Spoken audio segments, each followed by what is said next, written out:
যদিও কোনো কিছুতে কখনো সফল হতে পারিনি, তবে প্রত্যেকটা জিনিসে অংশগ্রহণ করাটা আমার একটা পেশায় পরিণত হয়েছে। সবাই বাস্তবতাকে ভয় পেলেও আমি বাস্তবতার সঙ্গেই যুদ্ধ করতে পছন্দ করি। বাস্তবতা অনেক কঠিন হলেও আমি মনে প্রাণে বাস্তবতাকে সবসময় আগলে রাখতে চাই। কারণ বাস্তবতাকে ভয় পাওয়ার জন্য আমার হয়তো তেমন একটা অনুপ্রেরণা হয় না।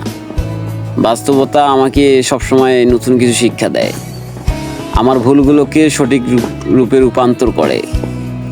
বাস্তবতা আমি এই জন্যই পছন্দ করি কারণ সেটা সঠিক। আবেগে কখনো দুনিয়া, পৃথিবী এসব চলে না। যেটা চলে সেটা হচ্ছে বাস্তব জীবনে। তো আমরা নিজেরাই ভুল করি, আবার বাস্তবতার অজুহাত দেখাই। আসলে এটা আমাদের সবচেয়ে বড় বোকামি। বাস্তব জীবন যেমনি সুন্দর, তেমনি বাস্তব জীবনের অনেক গুণ আছে। বাস্তবতা আপনাকে সবসময় সঠিক মানুষ, সঠিক জায়গায় নিয়ে যাবে। সবসময় সঠিক শিক্ষাটা দিয়ে আপনাকে সামনের দিকে উপলব্ধি করতে পারবে। আবেগের বয়সে পড়ে আমি যতগুলো ভুল করেছি, সবগুলো বাস্তবে এসে আমাকে অনেক কষ্ট দিয়েছে।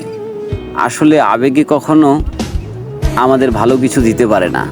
আবেগ সবসময় মানুষকে ধ্বংস করে। যেটা দেয়, যেটা আপনাকে পরিপূর্ণ এবং দক্ষ মানুষ বানাবে, সেটা হচ্ছে বাস্তব জীবন।